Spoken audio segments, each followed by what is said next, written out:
Once upon a time, in a small village lived a boy called Ravi. Ravi was from a small village surrounded by fields of dust and dry wind. It wasn't the kind of place where opportunities knocked on your door. People there lived simple lives, working hard just to put food on the table. Ravi's father was the night guard at a local school.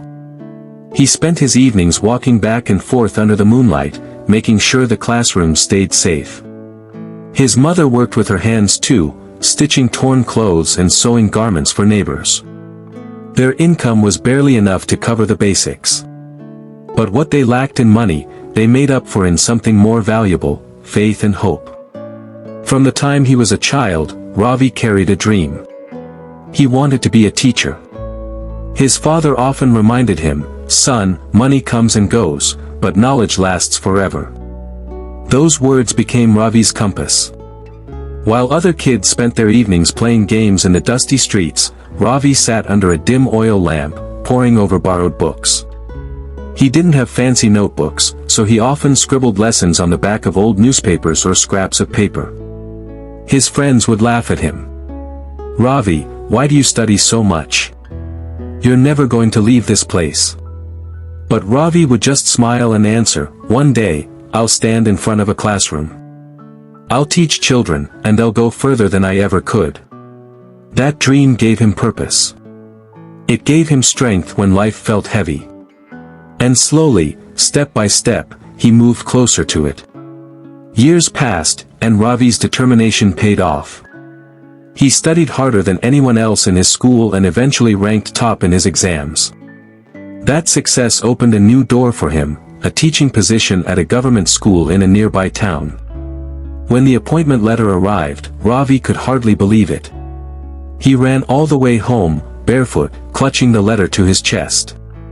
His father held it with trembling hands, unable to hide his pride. His mother's eyes filled with tears of joy. That evening, they celebrated with a simple meal, but to them, it felt like a feast. Their small home suddenly felt like a palace. Stepping into his role as a teacher, Ravi poured his heart into the work. He didn't just read from the textbooks.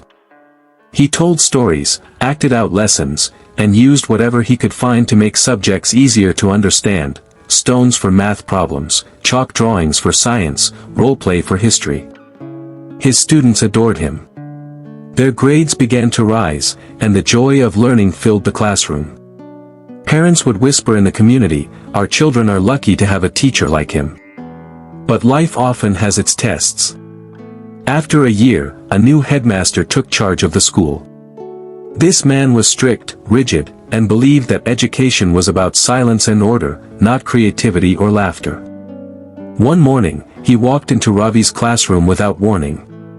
Ravi was showing his students how to divide numbers using slices of fruit. The children were giggling, learning, and completely engaged. But the headmaster didn't see inspiration, he saw disorder. His face tightened with disapproval. After class, he called Ravi into his office. His voice was sharp, "This is not a playground. You are here to teach, not to entertain. Follow the textbook, or you won't last long." Ravi tried to explain. "Sir, the children learn better this way. They enjoy the lessons, and they actually remember them." But the headmaster shook his head. "You're young and foolish. Teaching is about discipline. Do as you're told." Ravi tried, for a while, to follow the rules. He stuck to the textbook.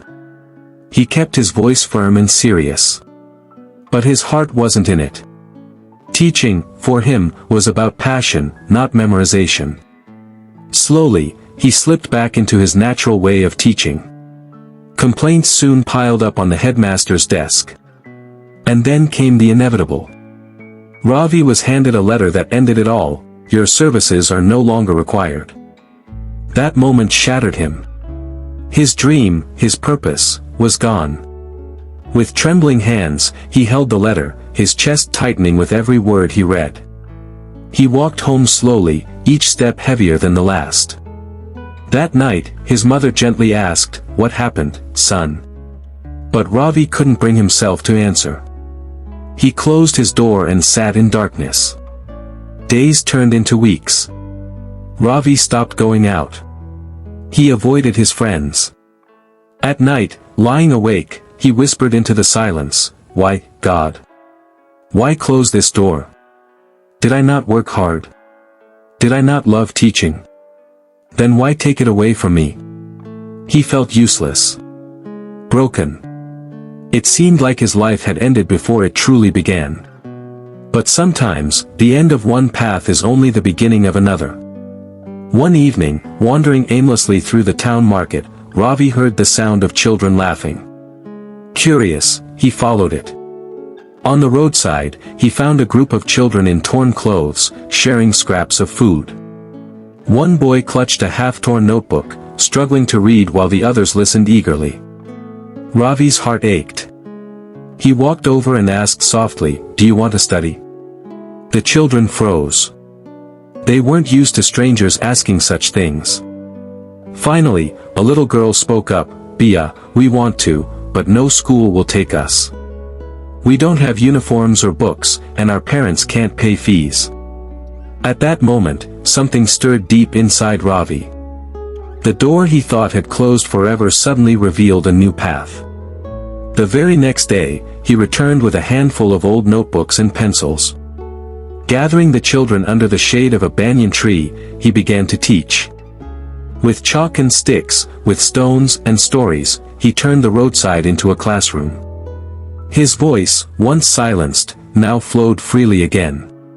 The children's eyes lit up with excitement. Their laughter filled the air. Word spread quickly, and soon more children came, sons of construction workers, daughters of street vendors, kids who had never stepped into a classroom before. Soon there were 20, then 30 children, all sitting cross-legged under the banyan tree, calling him Master G. Ravi's heart began to heal. Parents noticed his efforts. Shopkeepers donated chalk. Neighbors gave away old blackboards. Slowly, this humble beginning grew into something bigger. Months turned into years. Ravi never went back to the government school. Instead, he built something far greater, a free learning center for underprivileged children. He named it the Banyan Tree School, after the place where it all began. Years later, a local journalist visited the Banyan Tree School. By now, the classes had grown, and children filled the area with joy and laughter. Their notebooks were filled with neat handwriting, their eyes sparkled with dreams of becoming doctors, engineers, and teachers themselves. The journalist watched as children surrounded Ravi, calling out, "Master G! Master G!" Their affection was clear, their respect genuine. He turned to Ravi and asked, "You once lost your job as a teacher. Didn't that break you?" Ravi smiled gently, his eyes moist with emotion. "Yes, it broke me. That day, I thought my life was over. But now I see, if that door hadn't closed, I would still be inside a classroom, bound by rules I didn't believe in. Life closed that door so it could open a bigger one. One that led me here, to these children." The children hugged him tightly, cheering, their voices echoing under the branches of the banyan tree. And in that moment, Ravi knew the truth. The dream he thought he had lost wasn't gone. It had simply transformed into something even greater. And that's the lesson, my friend. When one door closes, it doesn't mean your story is over. Don't waste all your time staring at the closed door, grieving what's gone. Look around, because somewhere, another door is already open, waiting for you to walk through. Life never takes without giving. Every ending is secretly a new beginning. And sometimes, rejection is just redirection.